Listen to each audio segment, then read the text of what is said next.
So less than 24 hours ago, Rachel Reeves, the UK Chancellor, the Labour Chancellor, revealed one of the most important budgets in decades, the 2024 autumn budget, popularly known as the Halloween budget. And it's huge. I know today is Halloween, but this is quite important. With £40 billion in new taxes, it's the biggest since 1993 when Norman Lamont did it. Some of us weren't even born then. And Norman Lamont's budget was 38.5 billion. Now, this budget changes the game, but what does it mean for you as a doctor, dentist, or NHS staff? And how can you protect your financial future with all these changes? We'll cover all of that in this video. Let's jump right in.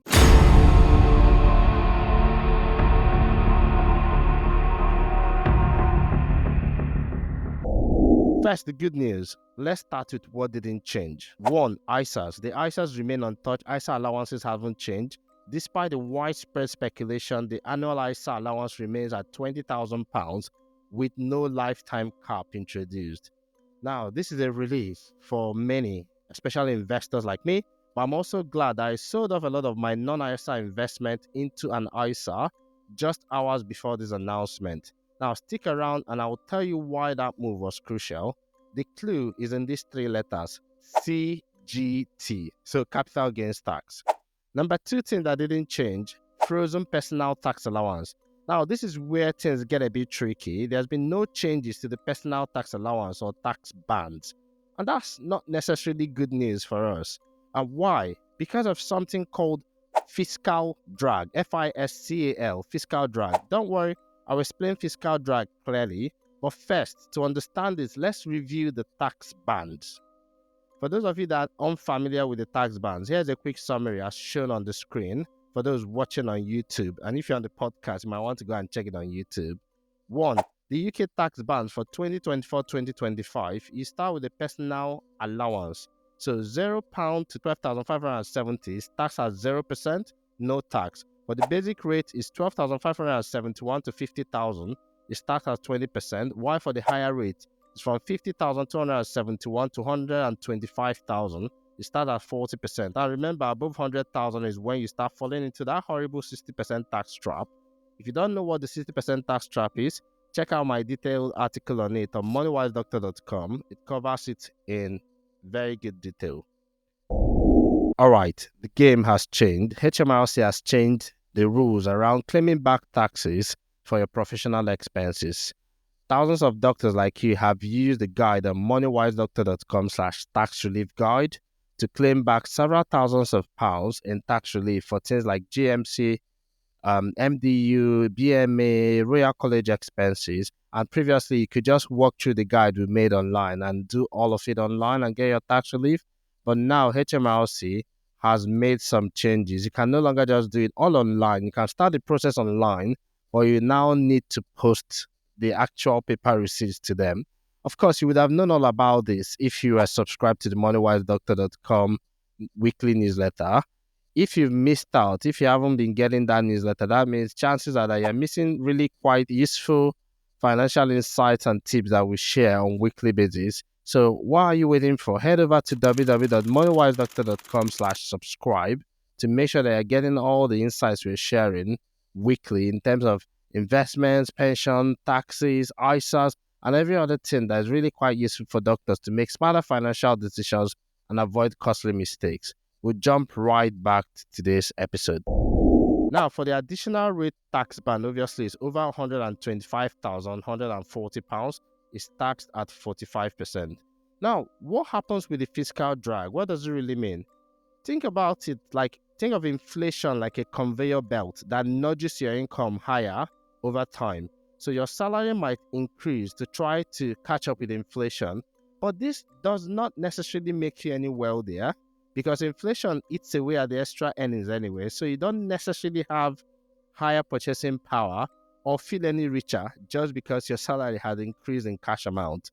Now, if the tax bands remain frozen while your income is inching up with inflation, you could be pushed into higher tax brackets even if your purchasing power stays the same. So there's more money coming to your account, your purchasing power has not improved, but you're paying more tax. It's like an invisible tax hike. And for doctors and healthcare professionals who might see some pay rise. This can mean a larger portion of your income is taxed at a higher rate without you even noticing it. That's quite convenient for government, isn't it? Now, essentially, you're paying more tax without getting significantly richer. So that's what fiscal drag is all about. That being covered, now let's get into some of the big changes that we actually made in this budget that could affect you as a doctor or healthcare professional. And number one, GPs and GP partners or private practitioners, you want to look at this one, is employer national insurance. It has been increased. So this one is big for GP partners and private practice owners.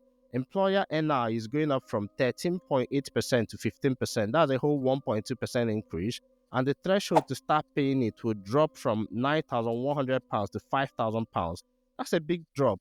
And that might mean higher operational costs for practices and could impact the take-home pay for doctors who are also employers like GP partners.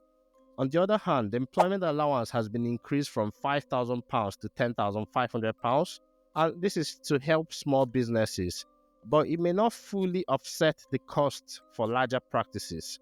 Now, I'm just going to do a quick shout out to Dr. Ogo, NHS consultant and anesthetist, who has asked me this morning to explain employment allowance. So basically what it means is, think of employment allowance as a yearly tax break for small businesses. So think like GP practices. It allows them to save a set amount on employer national insurance. So helps them to reduce what they have to pay on NI. This discount helps businesses reduce tax costs so they can reinvest in hiring more staff or enhancing services. It's currently at £5,000, but following the recent budget announcement, it will be rising to £10,500. So a bit of good news there. Now let's move on to the next impactful change that many people are quite sure about, is VAT on private school fees. Now, number two, VAT on private school fees. This one shouldn't be surprising as Labour announced it quite well ahead of time. I mean, they announced it before the budget. But from January 2025, families with children in private schools will face a 20% VAT on school fees. And the business rate relief for those schools will also end in April 2025. Now, this is a major change for doctors and healthcare professionals who are currently sacrificing to afford private education for their children, not because they are ultra wealthy, but because they want better for their little ones.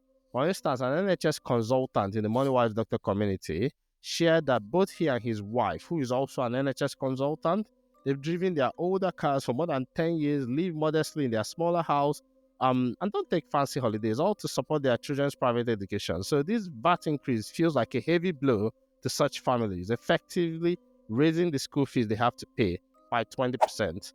Who knows if they'll still be able to afford it. Now, families need to rethink their financial plans, and some might even consider pulling out their kids out of private schools if it becomes too costly. And this is something I've experienced personally. From my own experience as a child, being removed from a private school to a public school where my family could no longer afford it. And from my own experience as a child, moving from a private school to a public school when my family could no longer afford it. It wasn't the worst thing in the world, and there's more to that story, but that's not what this video is about. If you want to hear more about it, let me know in the comments and I'll probably do a separate video about it and tell you what happened.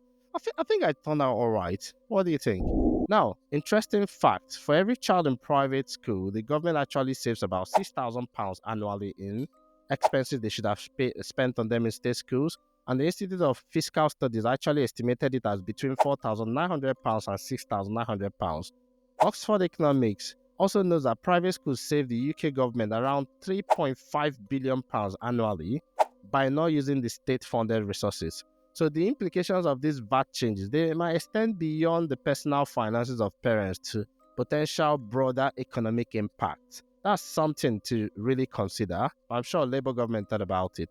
Number three, the big one, capital gains tax hikes. So for those with investments outside an ISA, here's a heads up. CGT rates have increased.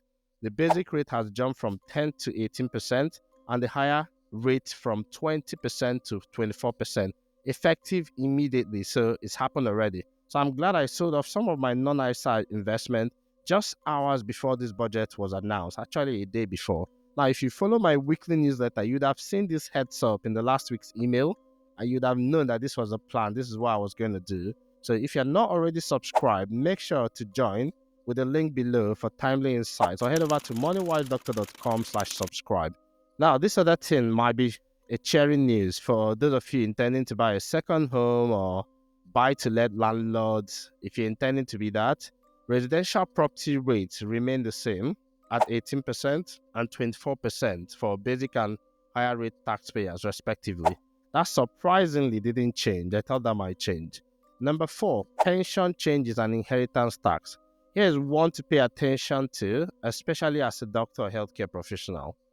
The inheritance tax threshold freeze has been extended from 2028 to 2030, so it's keeping it as 325k per individual and 500k for family homes passed directly to descendants. So you pass it to descendants. But there's a bit of a twist. From April 2027, pensions will be included in your estate for inheritance tax purposes. Now, this is a big deal. This could be crucial for doctors and healthcare professionals with pensions, whether it's just the NHS pension or private pensions like your, SIP or SARS. So this will now be included in your estate for inheritance tax purposes. So to manage this strategy, there are a few things to consider, like gifting assets or setting up your life insurance in trust and reviewing your estate plan. So this could be considered. I mean, we'll talk a bit more about that. But remember Rule 10 of the Moneywise Doctor rules. Plan your estate and succession. So this could be quite essential to protecting your family's future. Of course, none of this is personal, financial, or legal advice. It's mainly for educational purposes. And if you need a highly experienced, specialist, independent financial advisor, check out moneywisedoctor.com to find one that suits you. And also check out those 10 Moneywise rules for doctors. Now, let's move on to something else. Stamp duty land tax. Yes. Stamp duty on second homes. Yes, if you're planning to buy a second home or an investment property like buy-to-let, the stamp duty surcharge on second homes is increasing from 3% to 5%, effective from October 31st, so today. And by the time you see the video, it's already in effect. So this was just announced on the 30th, yesterday. So if you're buying a second home, if it's on your radar, you may need to revisit your budget calculations and consider if this still works for you as an investment. These are some of the main changes that could affect you as a medic. There are several other changes in the budget that I didn't bother to cover here because I don't know how relevant a change on alcohol duty, draft beer, I don't know how they are particularly relevant to us. But yeah, there's quite a few changes. However, here's a summary of what didn't change, which is just as important as what changed. And I'll just give you a rundown of what is not changing. 1, no change to the ISA, so your 20k allowance still stays there. 2, no changes to the capital gains tax allowances, no chance, they didn't increase the allowance you could have. 3, no changes to the dividend tax rates or allowances expected. 4, no extension to the freeze on income tax and NI thresholds. They will rise with inflation from 2027 to 2028 tax year, which is good. 5, no change to pension tax relief or tax-free cash entitlement. You can withdraw. Okay. And 6, no change to the plans to reduce stamp duty land tax threshold from April 2025. So these are some of the things that didn't change, and some of them are actually all right. I mean, the others you have to think about.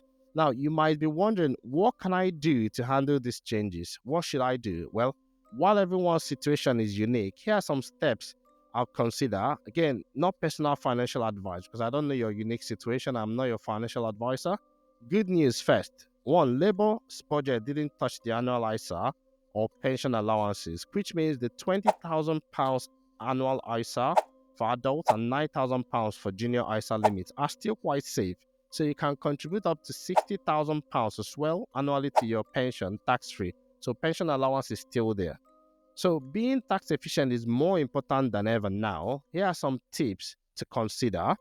1, individual ISAs. If possible, if you can afford it, use the full £20,000 annual ISA allowance to protect your investment returns from capital gains tax, dividend tax, and even interest from your savings, especially for those of you who have your money like emergency fund in your cash ISA. It's a smart move to keeping your gains tax-free. I mean, it's all legal. Number 2, family tax strategy. So if you have a family, think of taxes as a family team effort rather than as an individual effort. Each individual has £20,000 annualized salary limit, and you can open junior ISAs for your kids under 18 with a £9,000 limit. So in a family of 4, that means you could collectively have an annual ISA allowance of £58,000, all tax-free, that you can use before you start paying taxes on your investments. 3. SIP contributions. If your budget allows, if you can afford it, aim to contribute the maximum you can, and it's £60,000 into your pension. So it could be a blend of your NHS pension or your self-invested personal pension like your SIP or SARS, but the maximum is £60,000. So for the best SIP options, I have a detailed SIP comparison guide to help you pick the best platform with the lowest fees and easy and automated to use. So check the links in the description or watch the video here on my YouTube channel to decide what SIP might be the best option for you. I also share which one I use. Now, lastly, don't forget to check in on your financial plan regularly. You can do annually or quarterly. And if these budget changes caught you off guard, it might be the right time to sit down with an independent financial advisor who understands the unique needs of doctors and healthcare professionals to work out an effective way to plan your financial future. Now, these are my final thoughts. So basically, here are my final thoughts on this Halloween budget. It's shown that the only thing that is constant is change. So to stay ahead, you need to be proactive. Make sure you're subscribed to our weekly newsletter on moneywisedoctor.com/subscribe for more updates and strategies that are tailored for doctors, dentists, healthcare professionals, NHS staff to help you make smarter financial decisions and avoid costly mistakes. So that's it for today's deep dive. Tell me in the comments, how do these changes affect you and planning for your financial future? Drop your thoughts in the comments below, and don't forget, if just share this with your colleagues who might find it useful. Feel free to share it, it's totally free, and like and subscribe for more videos breaking down what you need to know to avoid costly financial mistakes and make smarter financial decisions. Until next time, take care. Bye.